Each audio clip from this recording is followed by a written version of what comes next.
അല്ലാഹു ഒരാളെ ഇഷ്ടപ്പെടുകയാണെങ്കിൽ നാദാ ജിബ്രീൽ അലൈഹിസ്സലാം, ജിബ്രീൽ അലൈഹിസ്സലാമിനെ അല്ലാഹു വിളിച്ചു പറയും, യാ ജിബ്രീൽ, ജിബ്രീലേ, ഇന്നി ഉഹിബ്ബു ഫുലാനൻ ഫഅഹിബ്ബഹ്, എനിക്ക് ഇന്നാലിന്ന ആളെ ഇഷ്ടമാണ്, അതുകൊണ്ട് ജിബ്രീലേ നിങ്ങളും അവരെ ഇഷ്ടപ്പെടണം. ഫയുഹിബ്ബുഹു ജിബ്രീൽ, ജിബ്രീൽ അലൈഹിസ്സലാം അവരെ ഇഷ്ടപ്പെടും. ثم ينادي في أهل السماء, ആകാശലോകത്ത് വിളിച്ചു പറയും ജിബ്രീൽ അലൈഹിസ്സലാം, മലക്കുകളെ, ഇന്നല്ലാഹ യുഹിബ്ബു ഫുലാനൻ ഫഹിബ്ബൂ, അല്ലാഹുവിന് ഒരാളെ ഇഷ്ടമാണ്, അതുകൊണ്ട് നിങ്ങളൊക്കെ അവരെ ഇഷ്ടപ്പെടണമേ. ഫയുഹിബ്ബുഹു അഹ്ലുസ് സമാ, ആകാശലോകങ്ങളിലെ അല്ലാഹുവിന്റെ മാലാഖമാർ ഭൂമിയിലെ ആ മനുഷ്യനെ ഇഷ്ടപ്പെടും. അവർ കണ്ടിട്ട് പോലും ഉണ്ടാവില്ല ചിലപ്പോ. അങ്ങനെ അല്ലാഹു സുബ്ഹാനഹു വ തആല ആ മനുഷ്യന് ഭൂമിയിൽ ആളുകളുടെ മനസ്സിനുള്ളിൽ ഒരിടം നൽകും, സംതൃപ്തി നൽകും. ആളുകൾക്ക് അവരോട് സ്നേഹം തോന്നുന്നത് അല്ലാഹു ഇഷ്ടപ്പെട്ടതിന്റെ അടയാളമാണെന്ന് അഷ്റഫുൽ ഖൽഖ് റസൂലുള്ളാഹി സ്വല്ലല്ലാഹു അലൈഹി വസല്ലം. അല്ലാഹുവിന്റെ ഇഷ്ടം, പടച്ചവന്റെ മഹബ്ബത്ത്, അല്ലാഹു പടച്ചുവിട്ട റബ്ബിന്റെ പടപ്പുകളാണ് നമ്മള്. നമ്മുടെ വീട്ടിലുള്ള നമ്മുടെ ഉമ്മയും വാപ്പയും, നമ്മുടെ ഉപ്പമാർ മരിച്ചുപോയ എത്രയോ ആളുകൾ ഈ സദസ്സിലുണ്ട്. അല്ലാഹുവേ, ഞങ്ങളുടെ മാതാപിതാക്കൾ മരിച്ചുപോയവർ, അല്ലാഹുവേ, അവരുടെ ഖബറിടങ്ങളെ സ്വർഗ പൂങ്കാവനമാക്കണേ റബ്ബേ, അവർക്ക് നീ പുറത്തു കൊടുക്കണേ പടച്ചവനെ. അറിവില്ലായ്മ കൊണ്ട്, വിവരമില്ലാത്തൊരു കാലം, അറിവ് കുറഞ്ഞു പോയൊരു കാലം, അവരെന്ന് വന്നുപോയ വാക്കുകൊണ്ടും പ്രവൃത്തി കൊണ്ടും വന്നുപോയ പിഴവുകൾ അല്ലാഹുവേ ഞങ്ങളുടെ മാതാപിതാക്കൾക്ക് പുറത്തു കൊടുക്കണമേ.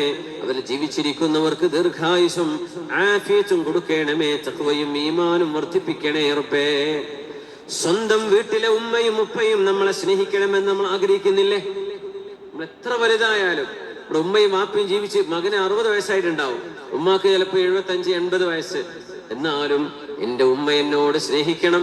എന്നെ സ്നേഹിക്കാതെ എന്റെ അനുജനെയോ ജ്യേഷ്ഠനെയോ എന്റെ പെങ്ങളെയോ എന്താണ് ഉമ്മ അവരെ മാത്രം ഇഷ്ടപ്പെടുന്നത്? ഞാൻ ഉമ്മയുടെ മോന് തന്നെയല്ലേ എന്ന് 60 വയസ്സ് കഴിഞ്ഞാലും ഒരു മോന് ഉമ്മയോട് തോന്നുന്നത് സ്വാഭാവികമാണ് അല്ലെ? എന്റെ ഉമ്മാക്ക് എന്നോട് ഇഷ്ടല്ലേ? എന്റെ വാപ്പാക്ക് എന്നോട് ഇഷ്ടല്ലേ?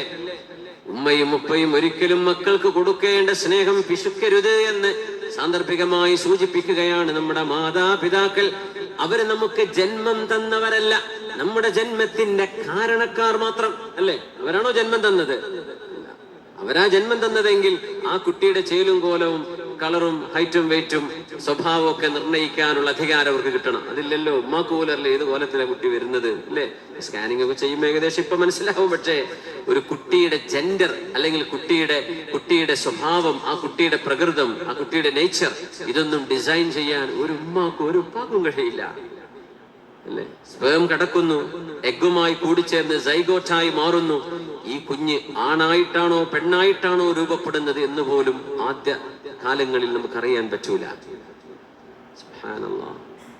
നമ്മുടെ മാതാവും പിതാവും നമ്മളെ ഇഷ്ടപ്പെടണമെന്ന് കൊതിക്കുന്നതിലേറെ നമ്മെ പടച്ച അല്ലാഹു നമ്മളെ സ്നേഹിക്കണം എന്ന് നമ്മൾ കൊതിക്കാറുണ്ടോ? നമ്മൾ ഇന്ന് ചർച്ച ചെയ്യുന്ന വിഷയം ശരിക്കങ്ങ് ബോധിച്ചാൽ ഇസ്ലാം നമുക്ക് ആനന്ദമായിട്ട് മാറും, നിസ്കാരം നമുക്ക് ആനന്ദമായിട്ട് മാറും. പലിശ വേണ്ട എന്നത് എനിക്കത് വേണ്ട എന്നാകും.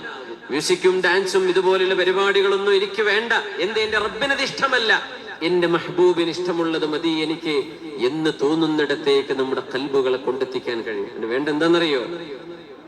അള്ളാഹുവിന്റെ സ്നേഹത്തിലേക്ക് നമുക്ക് ഇറങ്ങി ചെല്ലാൻ പറ്റും. ആ സ്നേഹം നമുക്ക് കിട്ടണം.